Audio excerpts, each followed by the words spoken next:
हज़रत वासफ अली वासफ साहब रहमतुल्लाह अलैह, लाहौर दी नगरी दा बेताज बादशाह, अल्लाह दा वली और दानिशवंद बहुत वड्डा।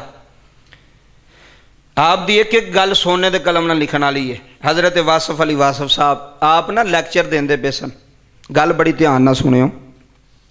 हज़रत वासफ अली वासफ रहमतुल्लाह अलैह लैक्चर पे देन ते इशफाक अहमद साहब ना, जिन्हां दा मैं अगे भी तज़किरा कीता है, कभी जिन्हां दा मैं नाम लैना ना, तुसीं इन्हां नूं यूट्यूब ते सुनिया करो, गूगल ते जाके इन्हां दा नाम सर्च करिया, फिर तुहानूं पता लगेगा भी कारी साहब जी की गल करदे पे किड्डा वड्डा बंदा है, फिर और पता चलेगा।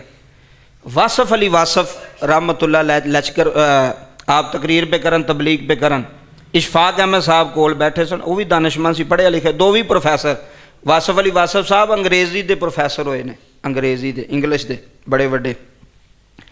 आप कह लगे ए जुमला जरा अपने जेहन च बिठाना जो हूँ मैं जो बोलन लगा तवज्जो दे नाल। आप फरमान लगे संगियो बेलियो, अपने घर दे अंदर डिसिपलिन नाफज नहीं करना, अपने घर दे अंदर डिसिपलिन नाफज नहीं करना, मुहब्बत नाफज करनी है। एनू ज़रा गौर करने वाली गल है, एनू ज़रा समझना जो तो फिर अगे चलने। डिसिपलिन नाफज नहीं करना भी एने बजे तो लैके एने बजे नाश्ता होगा, इस तो बाद नाश्ता बंद, एने भी खाना होगा, इस तो बाद खाना बंद, इत्थे इंज करना ही, इत्थे इंज करना, जुत्ती इत्थे रखनी है, फलाना काम इत्थे करना, जिवें असीं अपने बच्चों नूं एक टाइम टेबल दे छड़े इंज इंज करना है। फिर वेखो फकीरां दी गल, साडी गल हो रही, फकीरां दी गल हो रही। कहन लगे घर दे अंदर डिसिपलिन नहीं नाफज करना, मुहब्बत नाफज करो। इशफाक अहमद साहब कोल बैठे सन, बोल पे कह लगे हजूर तुसीं आंदे हो भी मुहब्बत नाफज करो, भी मुहब्बत पैदा करो, घर दे विच मुहब्बत रखो, प्यार रखो, तो बच्चों की तरबीयत किवें होएगी, बच्चों की तरबीयत किवें होवेगी। तो आप फरमान लगे बाबा इशफाक अहमद तेरा काम है कहना, मुहब्बत फैलाना, अगों तरबीयत अल्लाह के जुम्मे रख, अल्लाह करेगा। आप फरमाते ने तू हज़रत नूह अलैहिस्सलाम दे पुत्र की गल नहीं सुनी, अल्लाह का नबी सी ना हज़रत नूह, तो पुत्र ने कलमा ही नहीं पढ़िया, अब्बे दे घर भलिया से हज़रत नूह अलैहिस्सलाम दे घर रहा सी, कोई तरबीयत में शक हो सकता? दसो ना, बोलो, को हो सकता शक? फरमाया नहीं, सख्ती नाल नहीं, मुहब्बत नाल, मुहब्बत नाफज कर, घर दे अंदर प्यार नाफज कर। फरमाया हज़रत नूह दा पुत्र हो के ते प्यो दा ना फरमान हो सकता, तो तू की चीज़, असी की चीज़ आ? तुसी ये ना सोचो भी मैं अपने पुत्र नूं सीधे राह ते ला ही छड्डना, ला के छड्डना। असीं सख्ती करने घर दे अंदर, डिसिपलिन, एने बजे एने बजे एने बजे, यह की चीज़? वासफ साहब फरमाते ने मुहब्बत, मुहब्बत रख घर दे विच, उहदे विच फिर की है? आप फरमाते ने मुहब्बत विच पता की हुंदा है, डिसिपलिन विच गलती माफ़ नहीं होंदी। ए नुकता जे, डिसिपलिन विच गलती इशारे लगे ने ना, ये डिसिपलिन है। जैबरा क्रॉसिंग लगी है, ये डिसिपलिन है। अगर तुसी उहदी खिलाफवर्जी करोगे, तुसी गलती की, वो तुहानूं माफ़ी नहीं होनी। आर्मी दे विच की होंदा जी, डिसिपलिन है जी, वो डिसिपलिन तो खिलाफ चलोगे तुसी मुजरम हो गए, तुहानूं सज़ा मिलनी।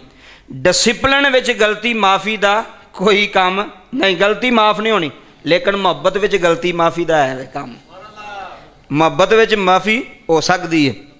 फरमांदे ने घर विच कोई गलती करे उन्होंने माफ़ कर, तेरा पुत्र को गलती कर छड्डदा है, भरा को गलती कर छड्डदा है, बीवी को गलती कर छड्डदी है, माँ बाप भी कर सकते हैं। अगर तेरे घर विच मुहब्बत नाफज होवेगी ना, फिर तू उन्हां दी गलती वेख के ते उन्हां नूं सज़ा नहीं देवेगा, फिर तू उन्हां नूं माफ़ करेगा।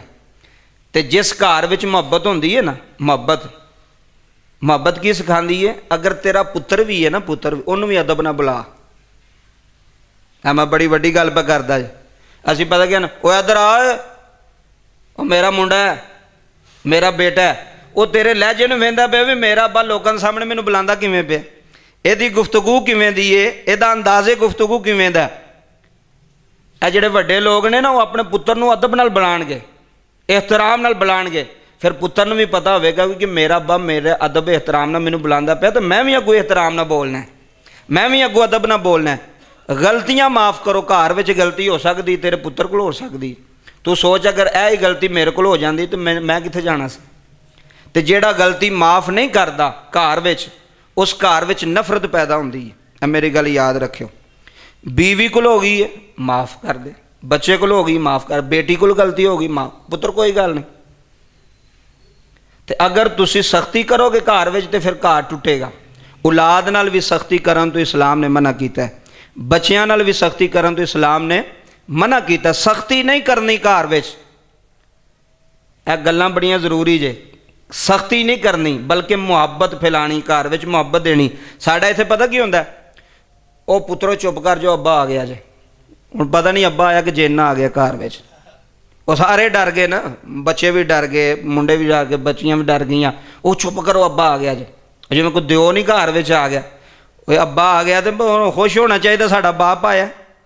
ओहदा डरा, ओहदी नफरत बच्चियां दे दिल विच पैदा करनी भी तुहाडा अब्बा बड़ा सख्त जे, तुहाडा अब्बा बड़ा, मुहब्बत नहीं नफरत। अब्बा घर आ, कोई गल नहीं, अब्बा घर आ गया तो बच्चे ने तुहाडी औलाद। हज़रत इमाम हुसैन लजपाल सरकार एक दिन ना नबी पाक दे कोल बैठे, कहन लगे नाना जी मैं तुहाडे बराबर होना चाहना। सुनो गल, साढ़े घरां दे माहौल की ने, असी कोई मुंडा गलती करे असी उन्हें जुत्तियां मार मार के ओहदा वो असर करने आ, वो सारी जिंदगी फिर अब्बे नूं अब्बा नहीं समझदा। डर नहीं मुहब्बत। अगर तुहाडे बाप दा तुहाडे ज़हन विच डर है, तुसीं उंज अदब नहीं कर सकदे अब्बे दा, जिवें तुसीं मुहब्बत नाल अदब करोगे। डर नाल वो मजबूरी होंदी है, वे अब्बा सामने आ चुप कर जो, अब्बे हरी आ गए जी चुप कर जो, वो डर है, वो मुहब्बत नहीं। मुहब्बत ना जिहड़ा अदब होवेगा तैनूं पता लगेगा। बाप दा डर नहीं, बाप दी मुहब्बत होनी चाहिए घर विच औलाद दे सामने। तवज्जो करियो, वो फिर गल मैनूं भुल जानी। हज़रत इमाम हुसैन लजपाल सरकार ने अर्ज की, नाना मैं तुहाडे की करना चाहना, बोलो बराबर होना चाहना। हज़रत अबू हुरैरा फरमांदे ने नबी पाक ने ना हज़रत इमाम हसन दे हाथ फड़े, एडे भी कोई लाड करदा है। साड़ी सख्ती बड़ी है, पुत्रां नाल भी बड़ी सख्ती है, धीआं नाल भी बड़ी, बुढ़ियां नाल भी बड़ी सख्ती, लड़ाई लड़ाई, मुहब्बत कोई नहीं घर विच। मैं कहना अगर तेरा पुत्र 100 वारी भी गलती करदा, उन्होंने 100 वारी भी माफ़ कर, उन्होंने माफ़ कर, उहदे हाल ते छड्ड, उन्होंने पता लगेगा कि मेरा बाप मेरे नाल मुहब्बत करदा है, उहदे दिल विच मेरी नफरत नहीं। तवज्जो करियो, हज़रत करीम नबी सल्लल्लाहु अलैहि वसल्लम ने इमाम हुसैन नूं इंज हत्थां फड़िया, तो हत्थां फड़ के ना इत्थे गोडियां तक लैके आए, फिर पेट तक लैके आए। वो जदों नबी पाक दे सिर दे बराबर हज़रत इमाम हुसैन दा सिर हो गया ना, तो कहने लगे नाना थोड़ा जिहा होर उतां चुकियो, तो नबी पाक ने चुकिया तो होर उतां हो गए। तो हजूर मुस्कुरा के फरमान लगे, हुसैन तू तो आख्या सी मैं बराबर होना, तू तो मेरे तो भी उत्ते हो गया। बस इन्नी क गल है। जे सानू घर विच रहन दा तरीका नहीं ना आउंदा, तो फिर नमाज़ां नमूज़ां तो फिर तबलीगां वो ख़त्म चीज़। जिहड़ी एक गल तुसीं सुन लैंदे हो, उहदे ते अमल करो यार। अब अगर पिछे नहीं सी पता, गलती घर विच कोई भी बंदा करे उन्होंने माफ़ करो, उन्होंने सज़ा ना दिओ गलती। साड़ियां औरतां ना किसी बच्ची को बर्तन टुट गया तो उन्होंने गालां कड्ढन लग पईयां, उन्होंने मारन लग पईयां। किसी बच्चे को गलती हो गई उन्होंने मारन लग पईयां, उन्होंने गालां कड्ढन लग पईयां। इस्लाम ये नहीं सिखांदा। नबी करीम सल्लल्लाहु अलैहि वसल्लम ने सारी जिंदगी किसी बच्चे नूं थप्पड़ भी नहीं लाया। थप्पड़ दे दूर की गल है, हजूर ने सख्त जुमले भी नहीं बोले। इतने लोग आते वो अब्बा नहीं समझाता, वेखो जी मुंडा वेखो नलैक हो गया, मुंडा फिरदा अब्बा नहीं कोई गल करता, इनू 2 जुत्तियां मारियां होन ते वेखो कैसा सीधा होंदा है। मैं क्या जुत्तियां नाल ते गधे सीधे होंदे ने, जुत्तियां नाल ते खोतियां नूं दस्सिया जांदा वी तू गलत चलना पे सीधा हो। मारन नाल कोई बंदा कदी ठीक नहीं होया। तुसी मुहब्बत नाल उहदे दिल विच जगह बनाओ, अगला आप ही शर्मिंदा हो जाए कि यार मैं नहीं गलती करना, मेरा अब्बा मैनूं कुछ नहीं कहंदा, है भी मैं गलत हाँ।